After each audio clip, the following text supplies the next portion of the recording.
Bonjour à tous. Merci d'être de retour. Donc, c'est la session numéro 2 qui va débuter. Charles, on ne voit pas ta caméra. Si je n'étais pas capable de la partir, là, ça va marcher. Vous m'entendez aussi? Très bien.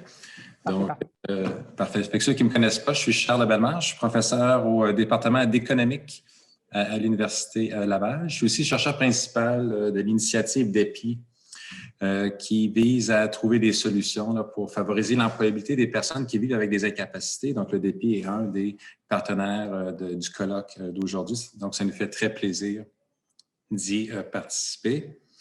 La session d'aujourd'hui de maintenant a comme titre Prévention et COVID-19. Il y a une présentation qui va avoir comme titre Retour à l'école en temps de pandémie, déterminant de la décision parentale. Je vais dire quelques mots sur le conférencier, qui est Dr. Drouin. Dr. Drouin est pédiatre au CHU de Sainte-Justine et professeur adjoint de clinique au département de pédiatrie de l'Université de Montréal. Il est aussi professeur associé au département de médecine sociale et préventive de l'École de santé publique de l'Université de Montréal. Il a obtenu sa formation médicale à l'Université McGill et a ensuite complété sa résidence en pédiatrie générale à l'Hôpital de Montréal pour enfants et au CHU de Sainte-Justine. À cette formation clinique, Dr. Drouin a ajouté une maîtrise en sciences publiques et un fellowship de recherche sur les soins de santé pédiatrique au Massachusetts General Hospital avant de revenir à Sainte-Justine. Ses champs d'expertise incluent la pédiatrie générale, la santé publique, la recherche sur les services de santé et les sciences comportementales. Depuis un an, il a réalisé de multiples projets de recherche sur l'impact de la COVID-19 sur les enfants. Donc, c'est avec un grand plaisir que je lui cède la parole pour en apprendre un peu plus sur le retour à l'école en temps de pandémie, déterminant de la décision parentale. Docteur Drouin, c'est à vous. Merci beaucoup, M. Bellemare. Malheureusement, je ne peux pas mettre en fonction, oui, voilà, ma vidéo. Et voilà. Parfait. Donc, on va commencer. Je vais partager mon écran. Je vais en profiter pour remercier Kim Lavoie et Roxane Borges de Silva qui m'ont évidemment été très, très instrumentales dans de nombreux projets là, reliés à la COVID dans lesquels j'ai été impliqué depuis le début de la pandémie. Je pourrais présenter aujourd'hui les données. Donc, oui, retour à l'école, ça peut sembler un peu lointain, mais on va voir qu'il y a quand même plusieurs éléments qui sont encore pertinents aujourd'hui, en partie pour ce qui est de la vaccination. Puis donc, je remercie Roxane Borges de Silva, aussi Claude Montmarquette ainsi qu'Alexandre Prudhomme qui nous ont aidés avec ce projet qui a été financé par le Cyrano, le Fonds de recherche du Québec en santé ainsi que le CHU Sainte-Justine. Je voulais aussi vous dire un petit mot sur les nombreux étudiants qui nous ont appuyés. Puis en fait, vous allez avoir la chance là, de les entendre cet après-midi. Pierre Fontaine qui va parler à 14h30 sur la vaccination et la COVID-19 chez les parents d'enfants avec asthme. Yann Arnaud qui va présenter à 15h sur les sources d'information et le niveau d'inquiétude des parents face à la COVID-19. Puis Adama Ousmane qui va présenter à 14h sur le rôle de l'immigration sur les stations à la vaccination. Donc, j'ai aucun conflit d'intérêt à déclarer. Donc, la COVID-19 chez les enfants, parce qu'on en entend un peu plus parler maintenant, quoique pendant longtemps, ça a moins été à l'avant-scène. Donc, au 30 avril, puis là, les nouvelles données vont sortir dans 4 minutes, la COVID-19 avait fait à peu près 350 000 victimes au Québec, là, ce qui est un peu plus que la ville de Gatineau, incluant près de 11 000 décès. Là, pour mettre en perspective, c'est comme si la ville de Latic ou la ville de Saint-Sauveur disparaissait du jour au lendemain, ou du moins dans la dernière année. Pour des raisons qui sont toujours en investigation, les enfants semblent être moins contagieux, surtout les enfants de 10 ans et moins.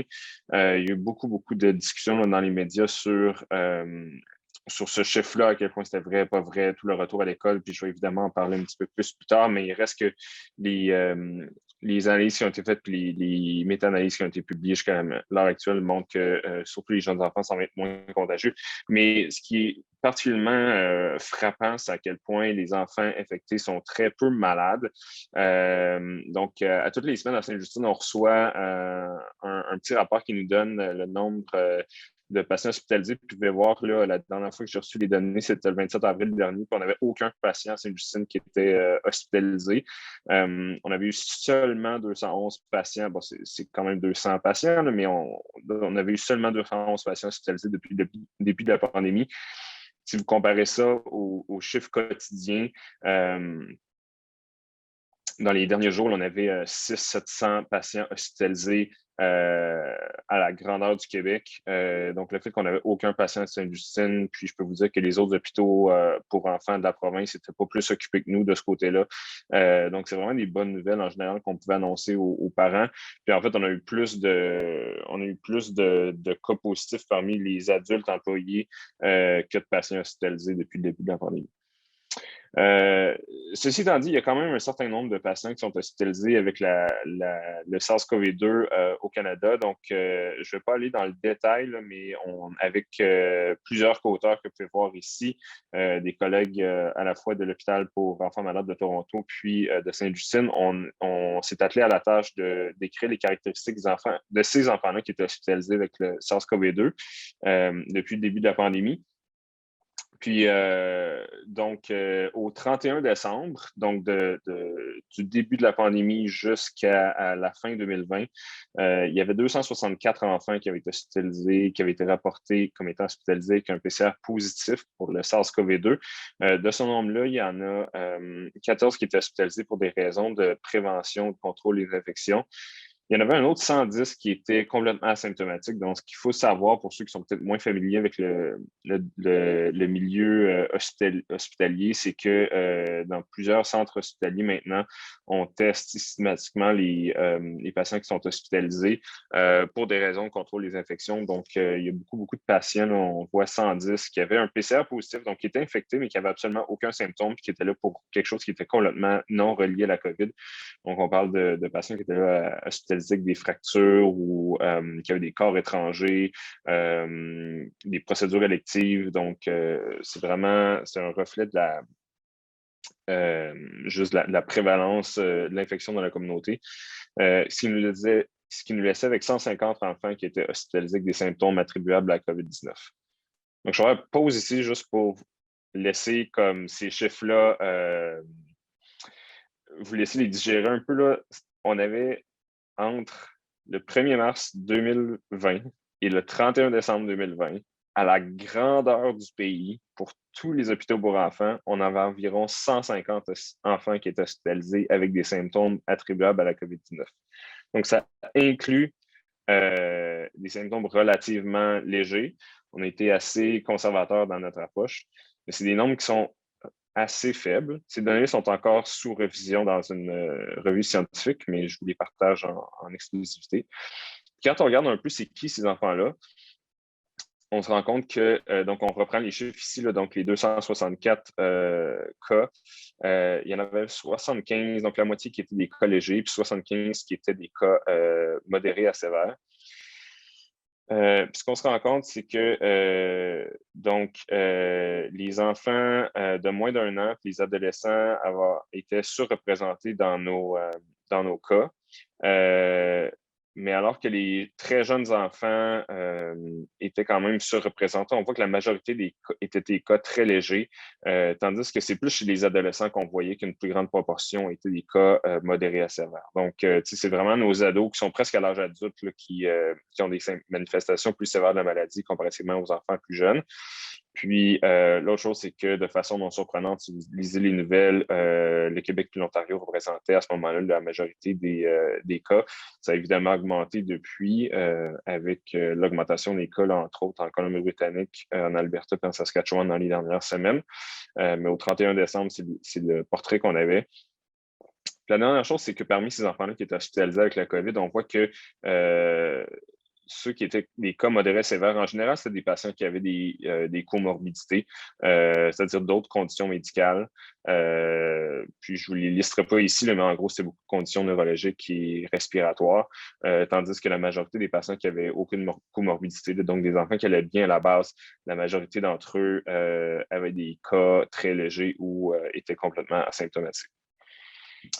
Ceci étant dit, même si le nombre d'enfants qui ont été hospitalisés à cause de la COVID était relativement faible, on sait que la pandémie a évidemment eu des effets sur certains éléments de la santé des enfants. Une des autres études qu'on a fait, dont j'ai mis la référence ici, qui est en accès libre, a montré qu'on a regardé au cours de la première vague de la pandémie le nombre hebdomadaire de visites à 2 urgences pédiatriques au Québec. Donc, vous allez voir en mauve, c'est l'année 2020 comparativement aux autres années. Puis, vous pouvez voir qu'il y a une diminution dramatique du nombre de visites. On a à peu près 60 de diminution du nombre de visites à l'urgence.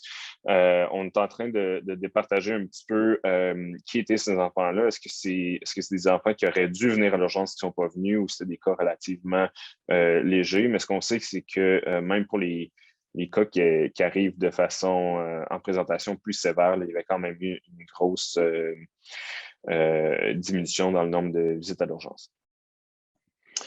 L'autre chose qui a inquiété beaucoup de gens, c'est le syndrome inflammatoire post-COVID.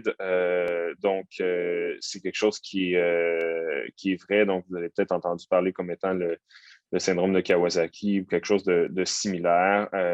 C'est quelque chose qui est très rare, mais qui est quand même important. Le détail de la chose est encore sous investigation. Ce qu'on pense, c'est que 2 à 6 semaines après une infection qui peut avoir été asymptomatique, les enfants se présentent avec leur système inflammatoire qui part un peu à la dérive. Donc, on est en train d'évaluer à la fois la prévalence puis d'écrire un petit peu mieux cette maladie-là. Mais la majorité des enfants, encore une fois, même s'ils sont relativement malades, s'en tirent très, très bien. Donc, qu'est-ce qu'il y en est pour les enfants atteints d'asthme? Puis la raison pour laquelle je m'intéresse à cette population-là sont multiples. La première, c'est que là, c'est une des maladies chroniques les plus fréquentes en pédiatrie. C'est aussi là, je travaille à la clinique d'asthme à Sainte-Justine.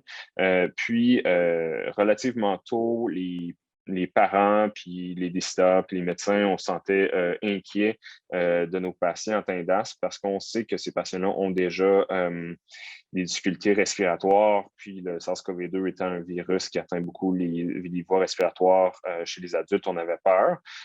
Puis évidemment, les symptômes de la COVID puis de l'asthme se ressemblent avec toutes les difficultés respiratoires. Ce qu'on sait depuis, c'est que chez les adultes, l'asthme n'est pas associé avec une manifestation nécessairement plus sévère de la COVID-19. D'autres maladies respiratoires, oui, mais pas l'asthme en soi. Puis, inversement, chez les enfants, on ne voit pas ça non plus comme étant un facteur de risque pour les maladies plus sévères. Puis en fait, de façon anecdotique, là, j'ai beaucoup de patients, j'ai un bon nombre de patients dans ma clinique d'asthme qui ont eu la COVID. Puis alors que les parents ont été sévèrement atteints, les patients s'en sont assez bien tirés. Ceci étant dit, ça c'est en rétrospective, c'est facile maintenant à dire en mai 2021 que ce n'est pas un facteur de risque, mais quand on a fait l'étude dont je vais vous présenter les résultats dans quelques minutes, on avait quand même des inquiétudes de ce côté-là. On avait fait l'étude l'été dernier, puis la rentrée scolaire, à la base, c'est toujours une source de stress pour les enfants atteints d'asthme. Puis la raison pour ça, ça vient de ce papier-ci qui a été publié en 2005 sur les visites à l'urgence pour asthme en Ontario. On n'a pas les mêmes données publiées pour le Québec, là, mais on peut s'attendre à ce que ça soit très, très similaire. On peut voir que ça, c'est les semaines de l'année sur l'axe des X, puis le nombre de visites à l'urgence sur l'axe des Y. On peut voir que alors que le nombre de visites est relativement stable puis diminue un peu au cours de l'été, lorsqu'on arrive les 3 premières semaines de septembre, il y a un gros pic dans le nombre de visites à l'urgence pour asthme qui est probablement multifactoriel, là, qui inclut peut-être des parents qui ont arrêté de donner des médicaments pendant l'été et ou un pic d'infection respiratoire, puis un contact plus étroit à l'intérieur entre les enfants. Mais bref, tout ça pour dire que même sans COVID, la rentrée scolaire, c'est une source de stress pour les parents d'enfants atteints d'asthme.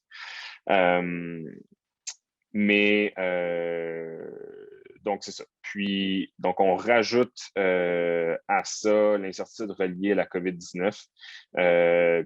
Et puis, ça fait en sorte qu'il y avait beaucoup de discussions l'été dernier sur ce qu'on devait faire avec la rentrée scolaire, entre autres dans le Grand Montréal, où on n'avait pas retourné les enfants à l'école entre le début de la pandémie puis septembre. Puis, il y avait là, de nombreuses pétitions qui étaient en ligne. J'ai j'ai interpellé beaucoup à donner mon opinion sur ce qu'on devait faire, mais il y avait énormément de pression puis d'inquiétude par rapport à la rentrée scolaire, puis de gens qui demandaient à ce que la rentrée scolaire soit repoussée. Puis évidemment, à la clinique, on a reçu beaucoup d'appels de la part de parents puis de patients qui étaient inquiets par rapport au retour à l'école, à la COVID-19, à l'asthme. Beaucoup de parents qui voulaient des lettres d'exemption. Puis c'est ça qui nous a amené à faire l'étude dont je vais vous présenter les résultats aujourd'hui. Une étude qui a évidemment là, amené beaucoup de résultats. Je ne vous présenterai pas tout en partie parce que les étudiants vont présenter les résultats cet après-midi. La première partie, c'était de comprendre un peu la perception des risques par rapport à la COVID, les inquiétudes des parents. Donc, Yann Arnaud va présenter un peu cette information-là pour une autre cohorte, là, mais cet après-midi. Identifier les facteurs influençant la volonté de renvoyer les enfants à l'école, c'est les résultats dont je vais vous présenter c'est les résultats que je vais vous présenter à l'instant. Puis après ça, d'examiner sur l'effet d'information objective par rapport à la COVID-19 sur la perception du risque puis la volonté de retourner les enfants à l'école. Puis dernièrement, de décrire l'intention des parents face à une éventuelle vaccination contre la COVID-19. Ça va être les présentations de Adama Ousmane et de Pierre Fontaine cet après-midi. Donc, pour ce qui est des méthodes qu'on a utilisées, donc on a fait une étude transversale par sondage en ligne distribuée par courriel parmi les parents d'enfants qui étaient suivis à la clinique d'asthme de CHU-Sainte-Justine. On a fait cette étude-là du 30 juillet au 14 août 2020. C'est la période que j'appelle le bon vieux temps. Donc, vous voyez, là, on était à peu près ici, on était au plus bas de la pandémie, au plus bas en termes de nombre de cas de toute la pandémie ou presque. Puis, il y avait beaucoup d'inquiétudes qu'on allait voir une augmentation avec l'automne. Puis, évidemment, c'est ça qui s'est malheureusement passé. Donc, la structure du questionnaire, c'est qu'on avait les informations démographiques, les questions sur les 3 objectifs dont je vous parlais, une fiche d'information, et puis on redemandait aux participants leur perception du risque puis le retour à l'école, puis on voulait voir, entre autres, s'il y avait une modification par l'obtention d'informations objectives. Cette information-là objective, de quel format ça prenait. Donc, on a déjà à la clinique une infolette qu'on envoie de façon régulière aux parents de la clinique sur une tonne de sujets. Puis, évidemment, quand est arrivée la rentrée scolaire, ça a été beaucoup sur l'asthme pédiatrique, la COVID-19, puis la rentrée scolaire. Puis, c'était écrit de façon accessible, mais relativement focusée puis définitivement supportée par des évidences scientifiques, l'évidence qu'on avait à ce moment-là. Mettre un peu en contexte pour les parents de la clinique, quels étaient les risques réels qu'on avait à ce moment-là. Donc, parce que si vous mettez dans la tête là, des parents à ce moment-là, oui, on commençait à avoir un peu le message que les enfants n'étaient pas très atteints, mais inversement, il y avait beaucoup de mentions que les maladies chroniques étaient un facteur de risque pour de morbidité et de mortalité, même chez les adultes. Donc, les parents avaient comme un peu ces 2 informations contradictoires-là en même temps. Donc, on essayait de départager ça. Donc, c'est cette information-là qu'on donnait aux parents pour voir si ça influençait leur perception du risque. Donc, pour ce qui est des issues, donc pour le risque de la COVID, on a demandé aux parents quelle est, selon vous, la probabilité que votre enfant soit infecté par la COVID-19 d'ici la fin de l'année 2020, donc de septembre à décembre 2020. Puis on a demandé d'évaluer cette probabilité-là en entrant un nombre entre 0 et 100. 0 signifiant qu'il y avait très peu de chances d'être infecté, puis 100 qui était absolument certain d'être infecté. Puis pour ce qui est du retour à l'école, à ce moment-là, les directives gouvernementales n'étaient pas encore 100% claires. Donc, on avait dit, on avait demandé aux participants si vous avez le choix de retourner ou non votre enfant à l'école à rentrer des classes cet automne, pensez-vous le renvoyer? Donc, ça, c'était pour les issues. Pour les variables indépendantes, donc on a recueilli des caractéristiques sociodémographiques à la fois des enfants puis des parents. L'anxiété parentale générale est reliée à la COVID-19. L'anxiété reliée à la COVID-19 utilisant une échelle que Kim Lavoie avait développée là, avec iCare. Donc, le niveau de contrôle perçu face à la COVID-19, donc à quel point est-ce que les parents pensaient être capables de prévenir la COVID-19 chez leur enfant. La numératie, le niveau de contrôle de l'asthme, le contact avec un ou une professionnelle de la santé, puis connaissance d'une personne ayant eu la COVID-19. Donc, pour ce qui est des résultats, donc, il n'y a pas de grosses surprises ici. Donc, on avait 580 parents dont on avait les adresses courriels disponibles. De ceux-là, il y a quand même 52,6% qui ont pris le temps de répondre à notre étude. Donc, pour une étude envoyée par sondage, je pense que c'est un très bon taux de réponse. Ça parle quand même de l'intérêt de la question parmi les parents de la clinique. La seule chose qui est peut-être notable à voir ici, puis c'est pas nécessairement surprenant là, pour ceux qui ont déjà mis les pieds à Sainte-Justine, c'est que les hommes comme moi sont relativement minoritaires à Sainte-Justine. Donc, on avait 95% des participants à l'étude qui étaient les mères. Puis ça représente, grosso modo, là, les parents qui viennent au rendez-vous en général. Puis pour ce qui est des autres caractéristiques, on voit que il y avait quand même un 2/3 des participants qui avaient un niveau d'anxiété moyen élevé, qui était un niveau d'anxiété plus généralisé. Mais quand on regardait pour ce qui est des inquiétudes reliées à la COVID-19, là, on avait une majorité de patients de parents qui avaient des inquiétudes, un niveau élevé d'inquiétude. Les gens avaient quand même l'impression qu'il y avait un certain niveau de contrôle par rapport à la prévention de la COVID-19. À peu près la moitié avait un contact avec un professionnel de la santé, là, soit de la clinique ou de l'extérieur. Puis, il y avait quand même déjà en nous, là, il y avait 50%, donc la moitié des participants qui connaissaient quelqu'un qui avait eu la COVID-19 depuis le début de la pandémie. Donc, la première issue dont je vais vous parler, c'est la perception du risque relié à la COVID-19. Ces résultats-là sont très préliminaires et ne sont pas encore publiés, donc je vous remercierai de ne pas trop les publiciser. Donc, ce que vous voyez ici, c'est la distribution des participants selon la probabilité perçue que l'enfant soit infecté d'ici la fin de l'année 2020. Donc, c'est avant qu'on leur donne l'information avec les données probantes. Donc, vous avez sur l'axe des Y la proportion de participants, puis sur l'axe des X la probabilité perçue. En date de samedi dernier, juste pour vous donner un contexte, puis ce n'est pas les données que les parents avaient à ce moment-là, là, mais il y avait donc 3% des enfants de moins de 10 ans qui avaient été infectés depuis le début de la pandémie, puis à peu près 4,8% des jeunes de 10 à 19 ans. Donc, elle va parler tantôt un peu du risque perçu versus le risque réel. Donc, c'est un peu ça que je veux vous présenter ici. Là, ce qu'il y a aussi à la flèche rouge, c'est le risque, entre guillemets, réel. Donc, si les gens percevaient le risque tel qu'il était réellement, il devrait être dans cette catégorie-ci, alors que tout ce qui est au-dessus est peut-être est moins en ligne avec le risque réel. Puis ce qu'on voit, c'est qu'on avait très, très, très peu de participants qui croyaient que leur enfant était à faible risque d'attraper la COVID. On avait au total 38% des participants qui pensaient qu'il y avait moins de 50% de chances que l'enfant soit infecté. On avait quand même 40% des participants qui ont répondu exactement 50%.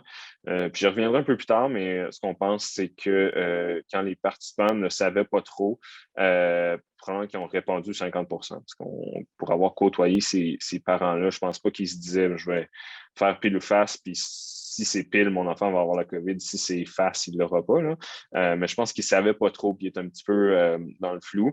Puis il y avait quand même 22% des participants qui croyaient qu'il y avait plus que 50% des chances que leur enfant soit infecté. Donc, ça, c'était avant l'offre d'information. On a ensuite regardé est-ce que le côté personnel de la COVID-19 a une influence? Donc, on peut imaginer que, tant que c'est un peu théorique, qu'on entend des gens qui ont eu la COVID, mais on n'en connaît aucun personnellement, que ça peut faire en sorte qu'on est peut-être un petit peu plus détaché de la pandémie, qu'on a l'impression que ça peut juste arriver aux autres, alors que lorsqu'on connaît personnellement quelqu'un qui a été infecté, c'est sûr qu'on peut peut-être percevoir notre risque comme étant plus élevé parce qu'on se dit, my God, c'est arrivé à mon oncle Michel, peut-être que ça peut m'arriver à moi. Puis, en fait, ce qu'on a vu, c'est un peu ça. Donc, en grippal, vous avez la distribution pour ceux qui connaissaient personne qui a été infecté, puis en foncé, les gens qui avaient eu ce contact-là. On peut voir là, de façon assez flagrante, à la fois la moyenne qui a augmenté d'à peu près 10 points. Puis vous voyez les gens qui sont en bas de 50% étaient beaucoup plus nombreux parmi ceux qui connaissaient une personne qui avait été infectée. Puis inversement, ceux qui avaient eu une connaissance qui avait été infectée avaient tendance à évaluer leur risque comme étant plus élevé. On a ensuite regardé est-ce que de leur fournir de l'information objective d'une source, on l'espère crédible, c'est-à-dire les médecins de la clinique, est-ce que ça influençait leur perception du risque? Puis encore une fois, ici, ce qu'on voit, c'est qu'il y a eu quand même un tout petit chiffre. Donc, on voit que la proportion de gens qui ne savaient pas trop, finalement, a comme diminué. Puis, en général, il y a eu un effet légèrement rassurant là, des données probantes sur la perception de risque. Puis, la proportion de gens qui pensaient que leur risque était plus élevé aussi fléchit légèrement. Qu'est-ce qu'il y en est du risque d'hospitalisation? Parce qu'on a posé cette question-là aussi. Donc, il y a le risque d'attraper la COVID, mais il y a le risque d'être hospitalisé à cause de la COVID. Donc, on a posé cette question-là aussi aux parents. Donc, quel est selon vous les risques que votre enfant soit hospitalisé d'ici la fin de l'année à cause de la COVID? Je vous rappelle ces chiffres-ci. Donc, nous, on avait au 31 décembre, on avait 150 enfants à travers le pays. Si vous divisez ça par les 7,8 millions d'enfants, le risque objectif était de environ 2 millièmes de %. Extrêmement faible. Donc, si les parents étaient alignés entre évidemment, il n'y avait pas nécessairement ces données-là, mais nous, on savait déjà que le risque était très, très faible du côté médical. Donc, si le message passait bien, on peut imaginer que les gens auraient une perception que le risque que leur enfant soit hospitalisé à cause de la COVID soit très, très faible, c'est-à-dire près de zéro. Ce qu'on voit, c'est qu'il y avait à peu près 10 à 12% des parents qui pensaient que c'était extrêmement peu probable que leur enfant soit hospitalisé à cause de la COVID. On a quand même 18% des participants qui pensaient que c'était assez élevé, puis un bon nombre de participants qui se disaient, c'est probablement faible, mais c'est pas zéro. Donc, si vous comparez cette distribution-là que j'ai reproduite ici versus, on leur a aussi demandé la même question, mais pour un risque qu'ils connaissaient, c'est-à-dire le risque que leur enfant ait une crise d'asthme d'ici la fin de l'année, on peut voir que c'est relativement similaire. Puis il y avait donc c'est ça. Donc, en résumé, ce qu'on voit, c'est que malgré l'avalanche de chiffres sur la COVID-19, ça peut être difficile pour les gens d'avoir une idée précise et exacte du risque pour leur enfant. Puis l'autre chose qui n'est pas surprenante nécessairement pour certaines des personnes qui sont ici, mais qui est des fois oubliée dans la discussion à la fois des experts en santé publique, mais aussi des cliniciens, c'est que le risque absolu d'un événement, c'est un concept qui est assez difficile à comprendre. Puis même pour des parents qui connaissent bien leur enfant, connaissent bien la maladie de leur enfant, même si c'est un peu difficile à comprendre. Puis probablement que c'est plus réaliste de penser au risque d'une maladie, pas tant en termes de pourcentage, mais en termes de grande classe. Donc, j'aime à penser qu'il y a puis il y a certaines évidences que les gens mettent dans leur tête, bon, mon risque est zéro, donc est nul, mon risque est faible, moyen, élevé, ou c'est absolument certain. Puis on en a entendu parler aussi là, ce matin, mais il y a une importance d'intégrer pas seulement le vrai risque dans les décisions de santé publique, mais aussi la perception du risque. Puis, le fait que plusieurs parents étaient inquiets avant le début de la pandémie, avant le retour à l'école, je pense que ça parle un peu justement de cette perception du risque-là. Puis le dernier point, c'est de fournir des données objectives de sources fiables que les parents connaissent. Ça permet quand même de diminuer à la fois l'incertitude, donc le nombre de participants qui n'avaient aucune idée quel était leur risque, puis aussi l'anxiété puis leur perception du risque. Donc, quand les données sont rassurantes, je pense que de les donner, puis des données de façon claire, puis par une source fiable, ça permet de calmer quand même beaucoup de parents. Donc, ça, c'est la portion sur la perception du risque. Je vous parle maintenant du retour à l'école. Ça fait un peu plus longtemps, mais les données sont quand même intéressantes. Puis je pense que même si on va avoir cheminé beaucoup entre septembre 2020 et septembre 2021, je pense qu'il y a quand même un certain nombre de ces trouvailles-là qui vont trouver écho, puis qu'on va être capable de remettre au goût du jour pour la rentrée 2021, alors que les enfants ne seront pas encore vaccinés. Donc, comme je vous le disais, dans les méthodes, on a posé la question 2 fois aux parents. Donc, on a posé une première fois, est-ce que vous pensez retourner votre enfant à l'école ou pas? Puis, on leur a ensuite donné des données probantes, puis on a regardé la perception du risque par la suite. Donc, on voit que parmi nos parents d'enfants avec asthme, c'était quand même très, très partagé. Même si on était à quelques semaines de la rentrée scolaire, les parents avaient toujours... Il y en a beaucoup qui n'avaient pas pris leur décision. Alors, il y avait 58 des parents qui avaient dit « Oui, je vais retourner mon enfant à l'école ». Un gros 28 qui ne prévoyaient pas renvoyer leur enfant à l'école du tout, puis un 14 qui n'étaient pas certains.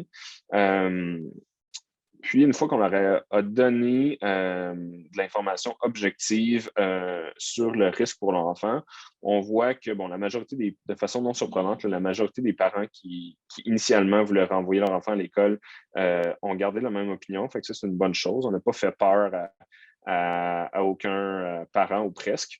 Parmi ceux qui ne comptaient pas renvoyer leur enfant à l'école, on a quand même réussi à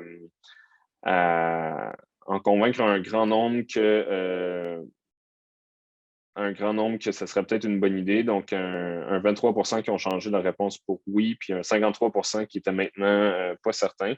Puis parmi ceux qui n'étaient pas certains à la base, qui étaient incertains, il y en a 37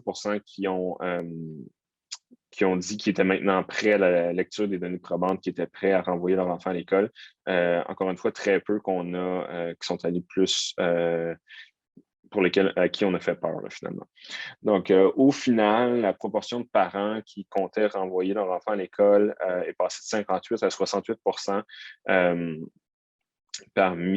après la lecture de données probantes.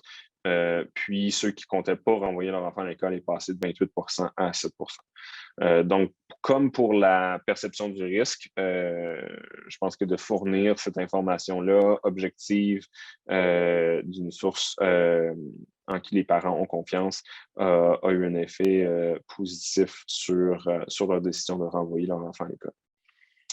Par la suite, on est allé creuser un petit peu plus pour voir quels étaient ces parents-là qui comptaient soit renvoyer leur enfant à l'école, soit pas les renvoyer. Donc, le tableau se décline en deux portions. La première portion qui est plus les caractéristiques sociodémographiques. Donc, vous pouvez voir en gras ici une des caractéristiques principales qui faisaient en sorte que les parents voulaient renvoyer leur enfant à l'école, c'est les parents qui travaillaient. Puis on pense que c'est évidemment parce que ça avait un plus gros impact dans leur vie de tous les jours. Les parents qui ont essayé pendant tout le mois de mars, avril, mai, de juin, de faire du télétravail tout en ayant leurs enfants à la maison, je pense qu'ils ont trouvé ça très, très difficile. Donc, ces parents-là avaient plus de chances de vouloir renvoyer leur enfant à l'école parmi ceux qui, comparativement à ceux qui ne travaillaient pas. Les autres variables que j'ai mis en vert puis en orange pâle ici, on n'atteignait pas le seuil c'était pas statistiquement significatif, désolé, mais on voit que la taille des fuites est quand même assez grande, mais probablement que la distribution n'était juste pas suffisante pour nous permettre d'avoir un effet qui était statistiquement significatif. Quand on regarde tout ce qui est plus caractéristique psychologique ou médicale, on voit que de façon peut-être non surprenante, les parents qui étaient plus inquiets par rapport à la COVID avaient moins de chances d'affirmer vouloir renvoyer leur enfant à l'école. Puis aucune des autres caractéristiques étudiées était statistiquement significative. Donc, pour ce qui est du retour à l'école pour les enfants atteints d'asthme, on voit que oui, il y avait une majorité des parents qui voulaient renvoyer leur enfant à l'école, mais il y avait quand même une proportion non négligeable qui ne pensaient pas le faire, qui a eu un effet rassurant des données probantes, puis qu'il y avait très peu de parents qui étaient plus inquiets après la lecture des données probantes qu'avant. Puis, donc, les inquiétudes reliées à la COVID-19 qui étaient associées à une plus grande réticence. Puis, les parents d'emploi avaient plus de chances de vouloir renvoyer leur enfant à l'école. Puis, on voyait aussi là, une certaine tendance selon laquelle les parents avec un niveau d'éducation plus élevé, ceux qui avaient déjà eu un test de dépistage, puis ceux qui étaient plus tolérants au risque, avaient aussi tendance à vouloir être plus nombreux parmi ceux désirant renvoyer leur enfant à l'école. Maintenant, ce qui s'est passé, c'est qu'évidemment, on a lancé cette étude-là parmi les 300 patients. Puis par la suite, on a eu la chance d'offrir ou d'utiliser le même devis, puis la même étude, puis de l'étendre à un centre de services scolaires de Montréal, de Laval, excusez-moi. Donc, évidemment, une taille d'échantillon qui était beaucoup plus grande. Puis, ce qu'on voit, c'est que donc on a utilisé donc le même devis, mais avec une période qui était légèrement décalée. Puis, on a réussi à avoir des réponses de près de 3500 parents de 6400 enfants. Donc, les caractéristiques des parents sont ici.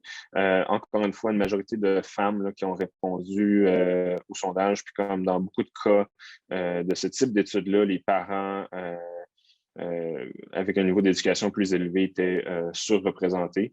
Une majorité quand même de parents qui étaient nés au Canada, mais une proportion non négligeable qui était issue de l'immigration, ce qui est représentatif là, de plusieurs quartiers de Laval, puis Adama va en discuter cet après-midi. Donc, c'est à peu près ça. Puis, ce qu'on a vu, donc je vous remontre le même graphique, mais pour cette autre population-là. Donc, on est un petit peu plus proche de la rentrée. Les consignes qui entouraient les modalités du retour à l'école étaient un petit peu plus définies à ce moment-là. Donc, ce qu'on a vu, c'est que à ce moment, il y avait donc 86% des parents qui comptaient renvoyer leur enfant à l'école, 7% qui ne comptaient pas le faire. Puis à la suite des lectures de données probantes, tout comme pour notre premier échantillon, les parents qui comptaient le faire n'ont pas vraiment changé d'idée à la lecture des données probantes.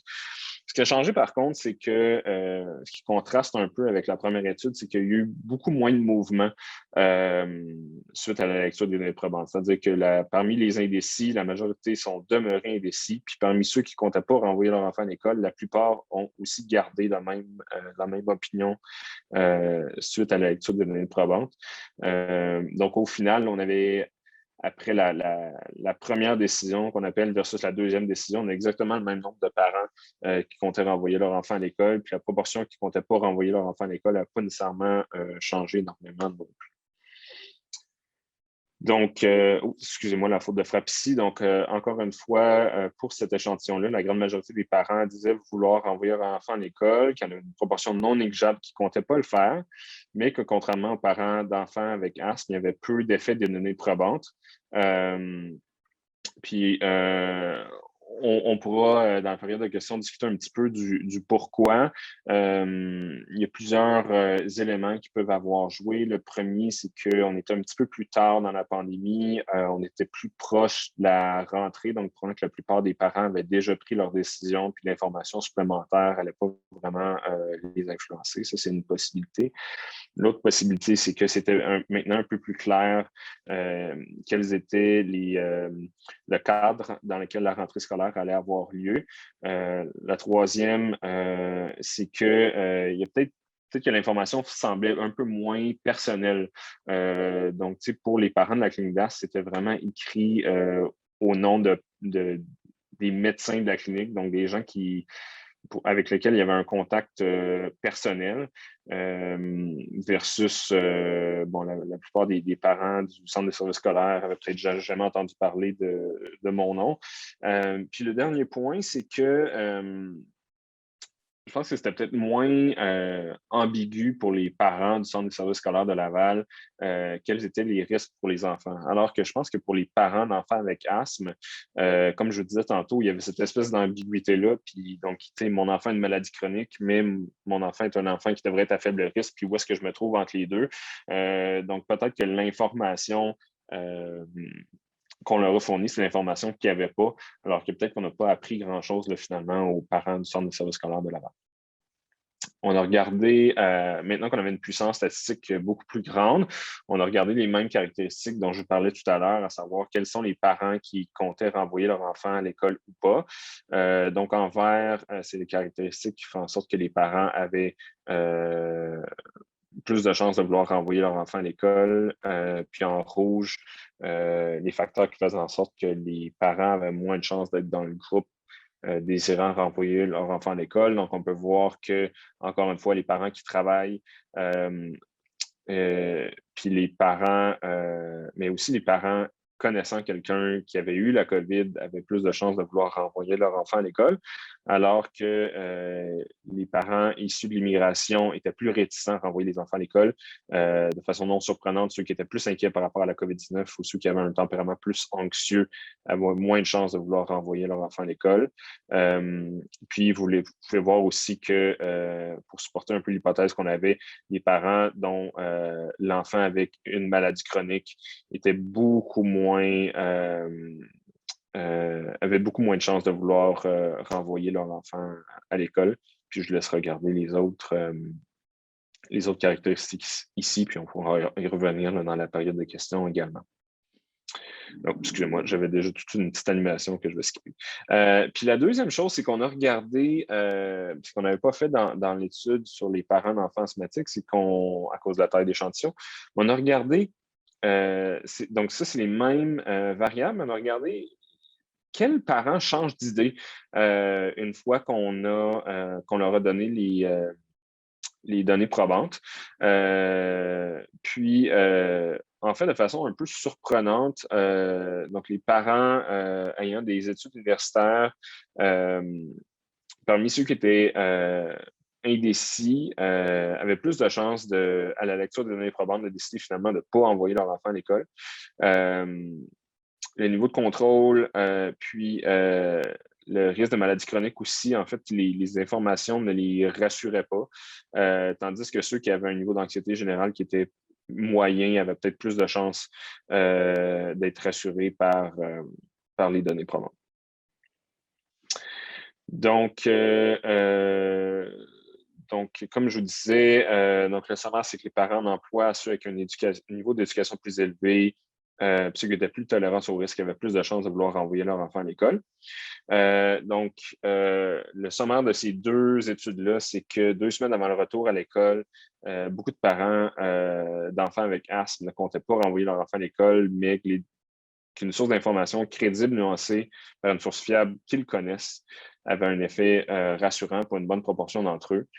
Donc, je pense que, à mesure qu'on avance dans la pandémie, puis je déborde un peu là, maintenant de l'étude en soi, mais je pense que c'est applicable. Je pense que c'est important de cultiver une relation de confiance avec les parents, puis d'être transparent dans nos messages. Je pense que c'était pertinent pour le retour à l'école en 2020. Je pense que ça va être pertinent par rapport à la vaccination des enfants qui s'en vient dans les prochains mois. Je pense que ça va être pertinent par rapport au retour à l'école à l'automne. Puis je pense que le message clé numéro 2, puis là je prêche pour ma paroisse, c'est que je pense que les professionnels de la santé des enfants sont une source d'information importante pour les parents.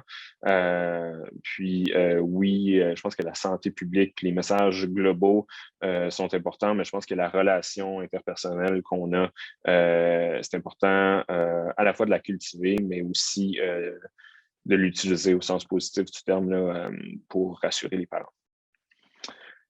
Donc, au final, ça parle un peu, je n'avais pas vu la présentation d'Ève avant de commencer, mais bon, c'est sûr qu'il y a un certain nombre de gens qui sont anti-gouvernement, anti-masque, anti-vaccin, anti-tout. Mais je pense que surtout dans la pandémie, il y a beaucoup de gens qui sont juste inquiets, puis qui sont peut-être en fait humbles, puis de façon appropriée par rapport à la pandémie. Puis s'ils ont appris quelque chose de la pandémie, c'est qu'on ne sait pas grand-chose à propos de la pandémie, puis que les choses évoluent assez rapidement. Il y a aussi un certain nombre, ça je pense que ça a fait un écho sur, ou du moins c'est applicable pour ce qui est on parlait de la vaccination puis de l'hésitation de la vaccination tout à l'heure, puis on va en parler un petit peu plus cet après-midi. Je pense qu'il y a beaucoup de gens qui se disent, bon, on va voir comment ça se passe. Donc, ils ne veulent pas nécessairement être les premiers en ligne, ils ne se disent pas, oui, je pense, je vais renvoyer mon enfant à l'école coûte que coûte. Je ne veux pas être le premier à me faire vacciner, mais voyons voir un peu comment ça se passe dans les premiers jours, dans les premières semaines. Voyons voir les erreurs qui auront peut-être lieu, puis je vais prendre une décision par la suite. Donc, ils n'utilisent pas seulement les données objectives, mais les données un petit peu plus empiriques de leur vie tous les jours pour prendre leurs décisions. Puis ça, je pense que ça parle justement à l'importance de la première expérience positive. Donc, je pense que c'est le premier signal que les parents ont, c'est que la rentrée se fait de façon graduelle, que c'est pas le chaos, que ça se passe, les premiers jours se passent quand même bien. Ils vont avoir plus de chances de vouloir continuer dans cette direction-là. Puis je pense que c'est aussi applicable au vaccin. Donc, si la première expérience que j'ai avec le vaccin, c'est que c'est compliqué de m'enregistrer, je suis obligé d'attendre, soit pour me faire vacciner ou quand je vais au site de vaccination, que c'est un peu chaotique, si ça fait mal, si j'ai des effets secondaires, mais c'est sûr que ça va teinter mon attitude par rapport aux expériences suivantes. Puis aussi, je pense que ça parle, c'est mon petit côté sciences comportementales, l'importance des normes sociales. On parlait tout à l'heure, puis j'avais fait un commentaire bref dans le chat sur les normes sociales. Donc, je pense qu'il y a beaucoup de gens qui voient comment les gens autour d'eux réagissent, répondent, mais aussi ce qui est montré dans les médias.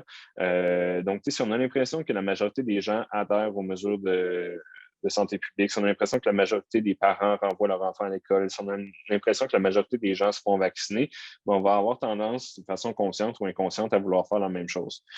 Tandis que si on a l'impression que tout le monde triche de toute façon ou que personne ne se fait vacciner anyway, ben, c'est possible qu'on ait envie de suivre, qu'on normalise des comportements qui ne sont peut-être pas favorables.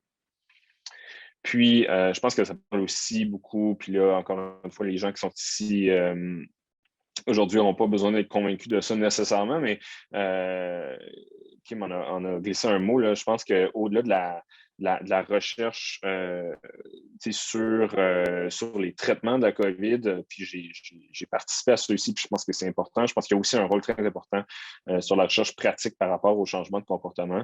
C'est quelque chose qu'en général, les gens des sciences sociales font mieux que mes collègues des sciences biomédicales. Mais j'aime toujours à dire que la majorité de mon travail dans la vie, c'est de convaincre des gens soit de commencer à faire quelque chose, d'arrêter de faire quelque chose ou de modifier ce qu'ils font. Mais ça n'a jamais vraiment fait partie du curriculum formel médical. Puis je pense que c'est le cas pour la plupart des professionnels de la santé. Donc, je pense qu'il y a vraiment une importance là, pour la santé publique puis pour la médecine en général. D'avoir de la recherche clinique qui est basée sur les changements de comportement. Donc, avec ceci, je vais conclure. Je vous laisse mon alias Twitter puis mon courriel si jamais vous avez des questions. Puis, mais ça me fera plaisir de répondre à vos questions maintenant s'il y en a. Oui, bonjour, mais un grand merci. Olivier, c'est une présentation extrêmement intéressante. Oui, il y a des questions dans le chat. Je vais commencer par celle-là. Donc, Kim, entre autres, a 2 questions. La première, as-tu des données sur le lien entre l'anxiété des parents et l'anxiété chez les enfants? Malheureusement, pas. Le sondage, à cause de sa nature, était seulement dédié aux parents. Donc, on n'avait pas de mesures rapportées par les enfants. Ceci étant dit, puis je vois que tout à l'heure, mon collègue Prévost Jean Chou était dans l'audience. Je ne sais pas s'il l'a encore, mais on a fait une étude dont Dr. Jean Chou était responsable auprès des enfants et des jeunes adultes. Donc, il pourra peut-être parler là, quand j'aurai terminé de mobiliser le micro sur ce que ça donnait. Je vous dirais qu'en général, les enfants que moi je vois en clinique ne sont pas particulièrement anxieux, mais je n'avais pas cette mesure-là. Prévost, avais-tu quelque chose à rajouter? On avait-tu dans notre étude quelque chose sur l'anxiété pour les ados et les jeunes adultes?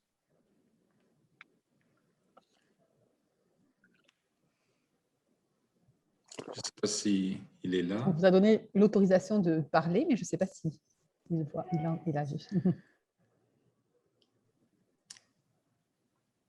Donc, je vais le présenter rapidement. Le Prévost, c'est Jean Chou, c'est un de mes collègues gastro-entérologues à Sainte-Lucine. Peut-être en attendant, on peut aller à l'autre question. Oui, bonjour. Ah, OK. Allez-y.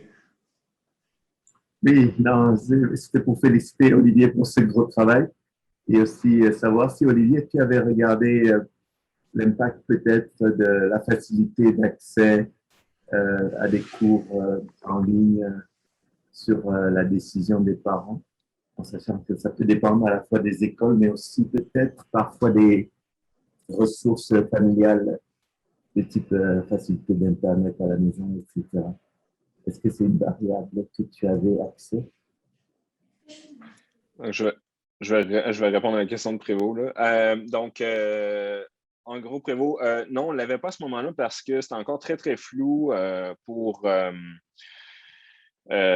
plusieurs, incluant nous, quelles allaient être finalement les modalités. Il y avait beaucoup de théories sur la façon dont ça devait se passer, mais il n'y avait pas beaucoup de pratique. Ceci étant dit, pas plus tard qu'hier, on a lancé une deuxième vague du même sondage chez nos parents d'enfants asthmatiques pour essayer d'avoir un petit peu plus leur impression sur comment est-ce que ça avait été géré, incluant comment la COVID-19 a été gérée à l'école de leurs enfants, incluant l'accès à l'éducation à distance.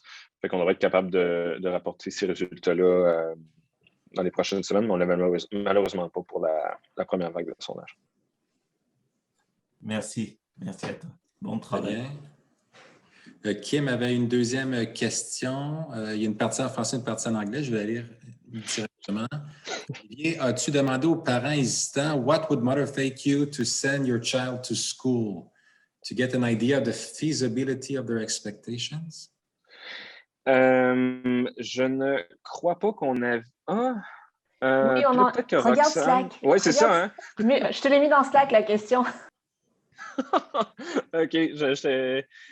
Oui, fait qu'on avait demandé, en fait, merci Roxane de gérer ça en parallèle. Fait que oui, on avait demandé, mais on ne l'a pas regardé en détail encore, mais on a demandé aux parents quelle était la probabilité que vous retourniez votre enfant à l'école si les mesures suivantes étaient prises. Puis on leur avait donné certaines options, dont des classes plus petites, des mesures sanitaires pour les enseignants seulement, des mesures sanitaires pour les enseignants et les élèves. Donc, on était visionnaires, parce qu'à ce moment-là, on ne parlait pas du tout de masques et de masques pour les enfants à l'école.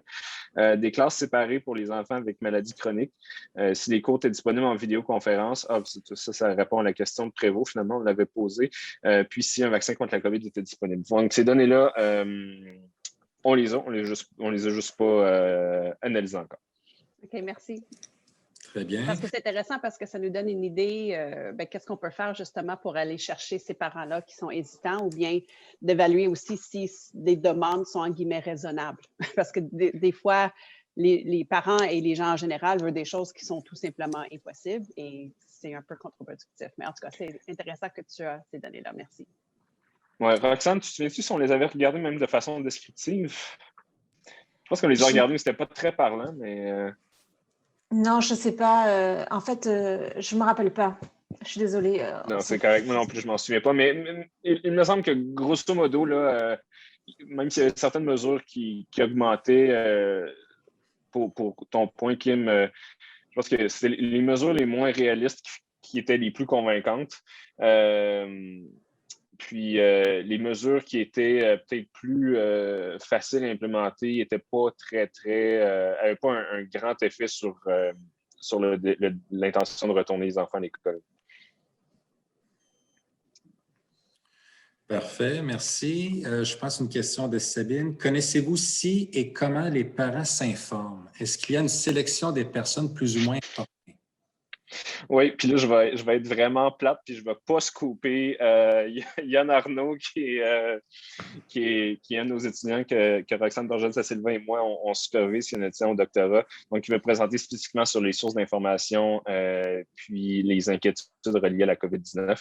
Donc, c'est une très bonne pub pour Yann qui présente cet après-midi. OK, donc pas de scoop. Pas de scoop, non. sinon, Yann ne sera pas content avec moi. OK. Il y a une autre question aussi, c'est sur les gens qui rapportent 50 de probabilité. Est-ce que ça reflète de l'ambiguïté? Je pense qu'Olivier était assez clair là-dessus. Peut-être qu'ils ne savent tout simplement pas c'est quoi les risques. Mais avez-vous fait comme un suivi avec eux en leur posant des questions? Vous avez mis 50 Est-ce que c'est un vrai 50 ou c'est plus un reflet de votre ambiguïté? Oui, fait qu'on n'avait pas creusé plus à ce moment-là, mais dans la deuxième vague qu'on va envoyer, on pose la question à la fois en termes objectifs, en termes numériques, comme on l'a fait pour la première étude, pour pouvoir comparer, mais on creuse un petit peu plus aussi pour voir si on donne à ces parents-là une option, je ne sais pas, ou si on leur demande de le mettre peut-être plus sur une échelle plus en mots plutôt qu'en chiffres, est-ce que ça fait une différence? Roxane, peut-être que tu donnes quelque chose de différent? Ou tu voulais juste rajouter quelque chose? Non, j'avais une question pour toi pour après. OK. Mais oui, fait que on a à la fois rajouté une option, je ne sais pas, donc qui devrait diminuer le nombre de 50 de gens qui ont répondu exactement 50 Puis, je pense qu'on leur demande aussi de façon plus, j'aime pas dire qualitative, là, parce que c'est quand même du quantitatif, là, mais est-ce que leur risque était faible, moyen, élevé? Donc, on devrait être capable de comparer puis d'être capable de définir un petit peu plus qui sont ces gens qui répondent 50 là. Parfait. Roxane avait une question, je crois. Oui, en fait, moi, j'aimerais bien t'entendre, Olivier, sur ta perception à la fois de clinicien, mais également, en fait, sur ton vécu plutôt de clinicien, mais à la fois d'expert en santé publique et en sciences comportementales, à savoir si, et là, c'est peut-être un peu compliqué mon affaire, et peut-être que tu auras, parce que je ne suis pas sûre que tu aies des réponses là-dessus, mais bon, je pose quand même. Je me demandais si, dans ta pratique clinique, tu as senti une évolution de la perception des risques associés aux variants. En fait, par exemple, on a vu qu'à partir de décembre, le variant anglais était plus contagieux chez les enfants que la souche originale. Est-ce que c'est des choses comme ça que tu as perçues dans ta pratique clinique auprès des parents, que les parents auraient été plus inquiets par les variants ou non, pas du tout?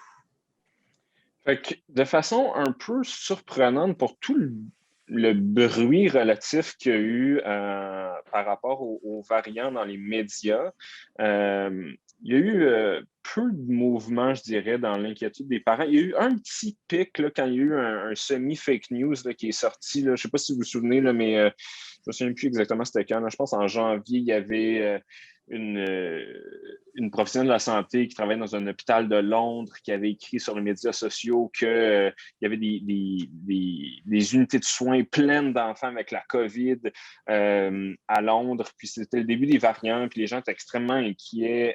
Puis là, c'est un peu parti en vrille, mais assez rapidement, il y a eu une correction du Collège royal des pédiatres au Royaume-Uni pour dire que finalement, c'était pas vrai. Là. Oui, il y avait plus d'enfants qui étaient hospitalisés, mais c'est juste parce qu'il y avait plus de cas qui étaient hospitalisés, point. Puis que finalement, les enfants n'étaient pas plus à risque avec les variants qu'avec le virus original. Donc, il y a une petite pointe à ce moment-là d'inquiétude. Mais en général, je pense que les parents soit nous écoutent, ou soit se parlent entre eux autres, ou soit lisent les nouvelles. Mais une fois que le message a passé que les enfants étaient relativement peu malades de la COVID, même quand sont arrivés les variants, il n'y a pas eu un gros shift, je dirais, dans les inquiétudes parentales. Ça, je pense que c'est un élément. Puis l'autre élément, c'est que je pense qu'au fur et à mesure que de plus en plus d'enfants qui ont testé positif, mais qui n'ont pas été malades, les parents ont aussi pris ça comme source d'information. Puis sont peut-être le niveau d'inquiétude, c'est quelque chose de probablement comme diminué dans le courant de l'année scolaire plutôt que d'augmenter. Merci. Est-ce qu'il y aurait d'autres questions? Je me permettrais peut-être d'en poser deux courtes questions. Donc, vous avez parlé beaucoup des intentions de retour à l'école. Avez-vous des données sur les retours réels à l'école? Avez-vous fait un suivi avec eux pour savoir est-ce qu'ils ont retourné leurs enfants effectivement à l'école? Et je pose la question parce que c'est une question de valider les probabilités. Là. Entre autres, ceux qui ont mis un 50 %, est-ce qu'ils ont retourné effectivement les enfants à l'école ou pas? Est-ce que c'est des données que vous avez? Oui, malheureusement, on n'avait pas l'infrastructure pour être capable de le faire rapidement à ce moment-là. Donc, au niveau individuel, on ne le sait pas. La deuxième vague de sondage qu'on a envoyée a quand même demandé aux parents s'ils avaient renvoyé leur enfant à l'école en septembre. Donc, à distance, on va être capable de le dire. Ce qu'on sait, c'est que, du moins pour ce qui est au niveau populationnel, même si on a été très, très bruyants, puis ont pris beaucoup de place, il y a le nombre de parents qui ont refusé d'envoyer leur enfant à l'école est demeuré relativement faible. Là. Puis pour ce qui est des enfants de Laval, en fait, peut-être que Roxane aura ces chiffres-là. C'est pour ça que tu avais tellement élevé, oui. Oui, c'est ça. En fait, ce que je voulais dire, c'est qu'il y a eu beaucoup moins de parents qui ont renvoyé leurs enfants à l'école que en réellement par rapport à ce qu'on a eu comme résultat dans l'enquête. Donc, c'était très marginal le nombre d'enfants, finalement, de parents qui ont refusé d'envoyer leurs enfants à l'école au niveau du centre de service scolaire de Laval.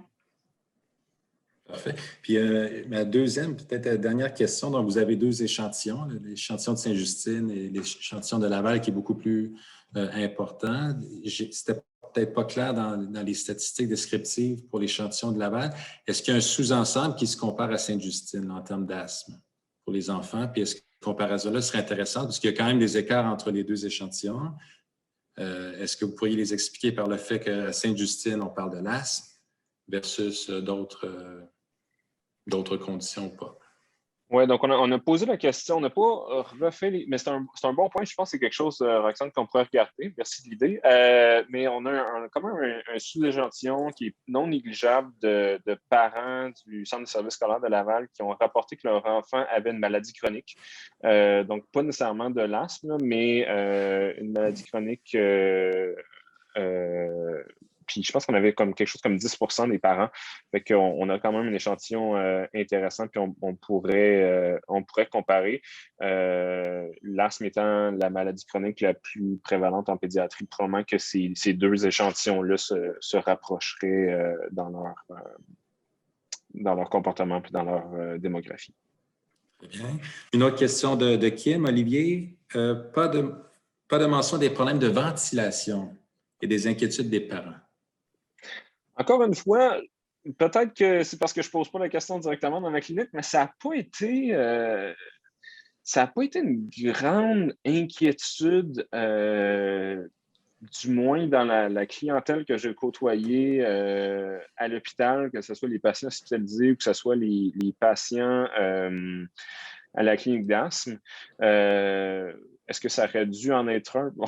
On peut en débattre, là, mais non, j'ai eu quelques parents quand même qui m'ont demandé, qui avaient des inquiétudes par rapport à la qualité de l'air dans leur environnement. Puis bon, ils commençaient à trouver que ça faisait beaucoup la COVID, l'asthme, la qualité de l'air, puis tout ça ensemble. Donc, j'ai quelques parents qui m'ont sollicité mon avis là-dessus, puis pour qui j'ai donné des conseils.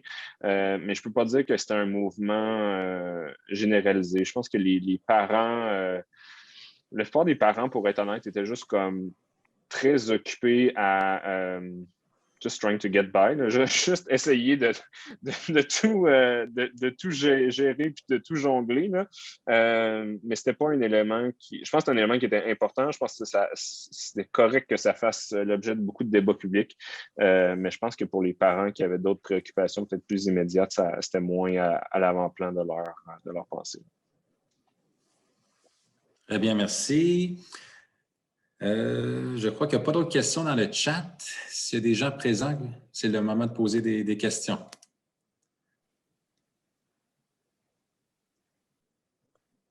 C'est le challenge d'être juste avant le dîner, mais même là, je trouve que la participation était très bonne pour ça va bien. Non. 3 minutes avant midi, là. Ça va très, très bien.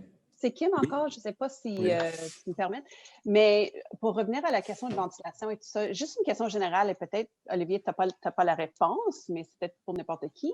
C'est sûr que je pense qu'en tant que parent, une de mes plus grandes frustrations, c'est l'impression que le ministre de l'Éducation ne lit pas les études ou il n'est pas au courant de la science des affaires.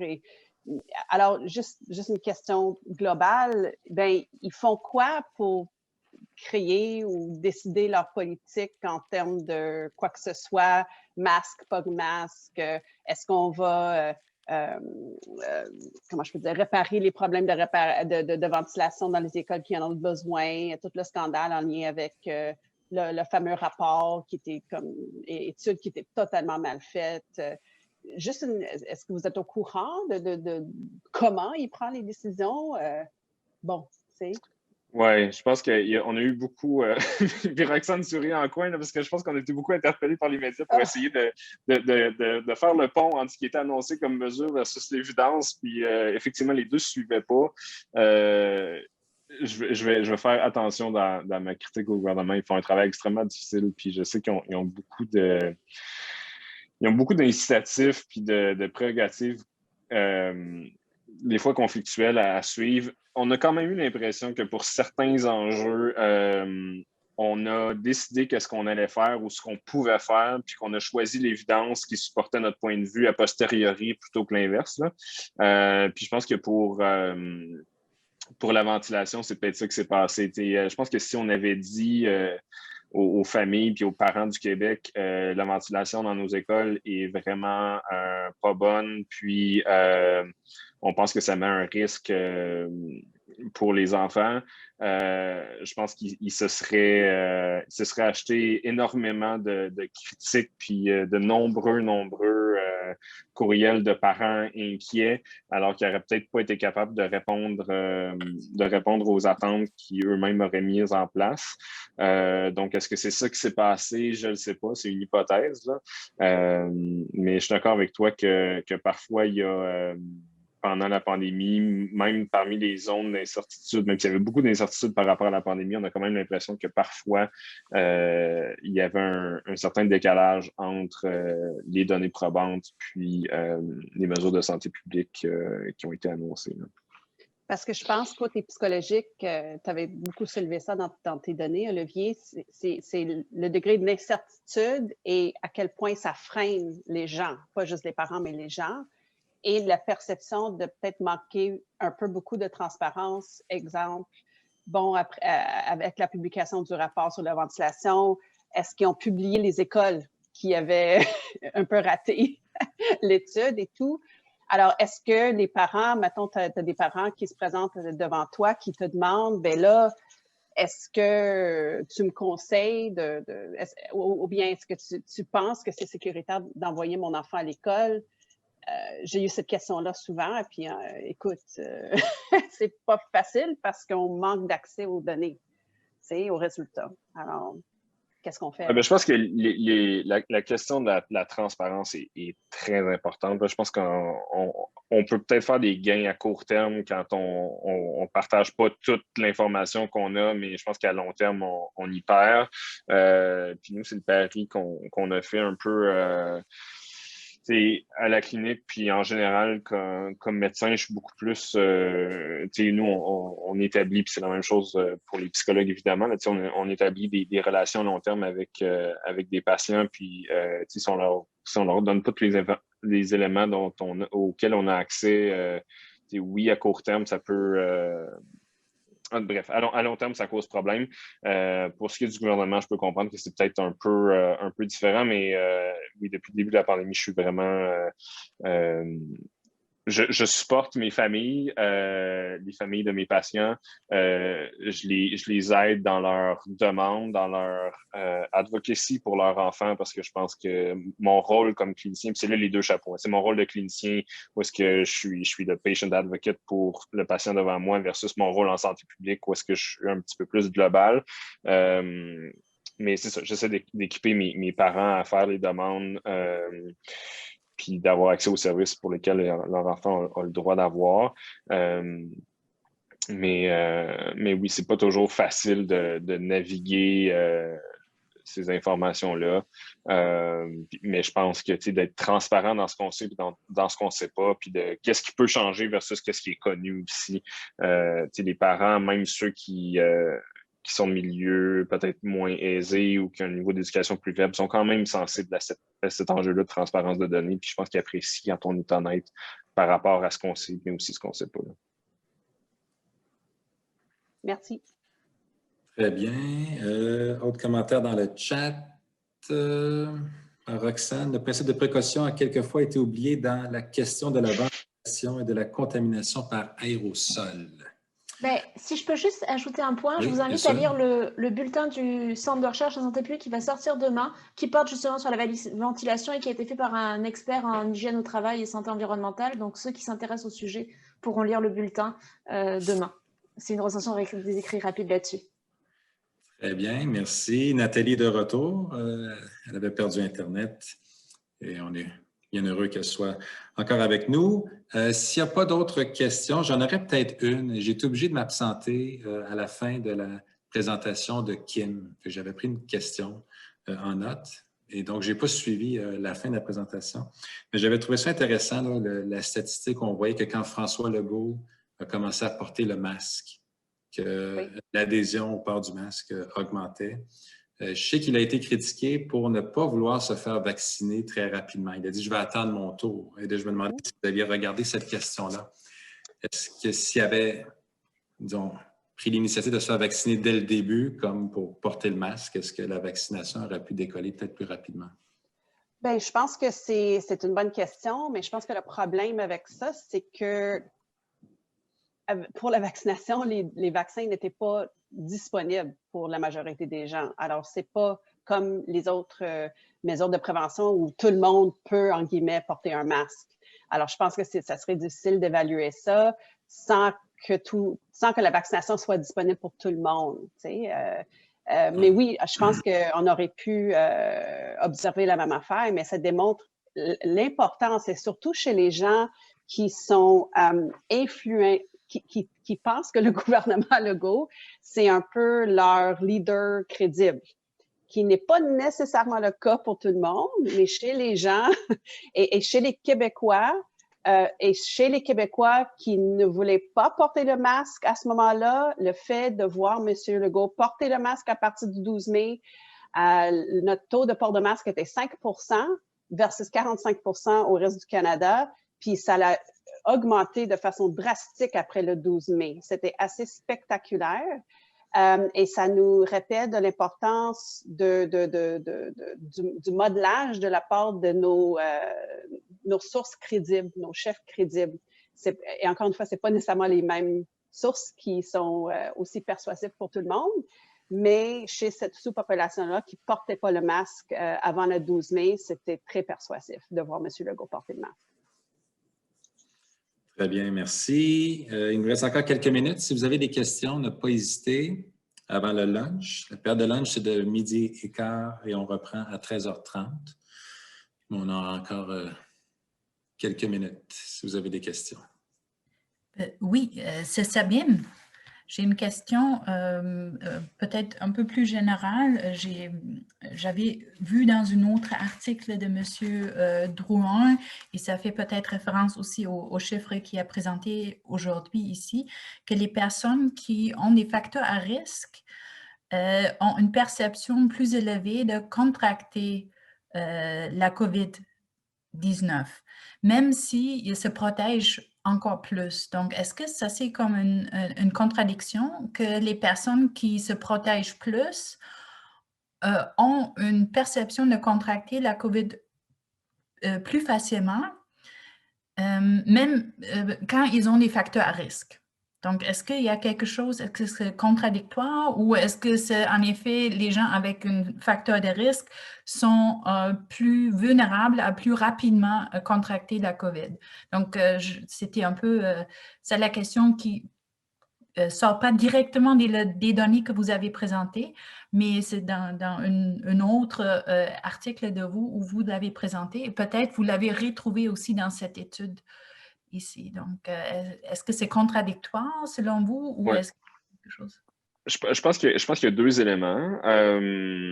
La première, donc, l'échantillon d'où cette étude-là provient, on regardait donc toutes les maladies chroniques, donc pas nécessairement seulement l'asthme. Donc, ça incluait des patients qui recevaient des médicaments immunosuppressants, donc des patients dont le système immunitaire est plus faible. Fait que c'est sûr que ces patients-là, même s'ils font attention, ils peuvent être plus à risque, puis les parents internalisent ou les enfants internalisent le fait qu'ils sont plus à risque d'être infectés en général parce que leur système immunitaire est plus faible, est affaibli. Donc ça peut être un élément. L'autre élément, c'est peut-être plus technique, puis c'est peut-être plus relié à la façon dont on pose les questions parfois ou la façon dont les gens répondent à la question qui peut être différente de celle qu'on a posée. Je pense que souvent les gens peuvent confondre mon risque d'être infecté versus mon risque ou à quel point je veux vraiment pas être infecté. C'est-à-dire il y a un mélange entre l'aversion ou le désir de quelque chose versus mon risque objectif. Donc, tu sais, les gens disent « je veux vraiment pas que ça m'arrive », donc j'ai l'impression qu'il y a plus de chances que ça m'arrive finalement. Donc, je pense qu'il y a peut-être une petite... parfois, c'est peut-être pas aussi clairement délimité puis séparé dans la tête des répondants que nous, du côté des sciences du comportement, comme on le perçoit dans notre esprit. Fait que je pense que c'est peut-être un mix des deux, c'est-à-dire qu'il y a des gens qui sont vraiment plus à risque de par leur statut d'immunosuppression, puis je pense qu'il y a une certaine portion que c'est peut-être plus une confusion dans le concept. Merci beaucoup. Très bien. Merci Sabine. Encore 4-5 minutes si vous avez des questions. Sinon, on peut toujours aller laisser les gens manger un peu plus tôt. Oui, non, aucun problème. Écoutez, dans ce cas-là, on va arrêter ici. Je remercie évidemment tous les présentateurs pour leur contribution de cette matinée. Donc, on reprend à 13h30. On vous souhaite tous un très, très bon lunch et à plus tard. Merci beaucoup. Merci beaucoup.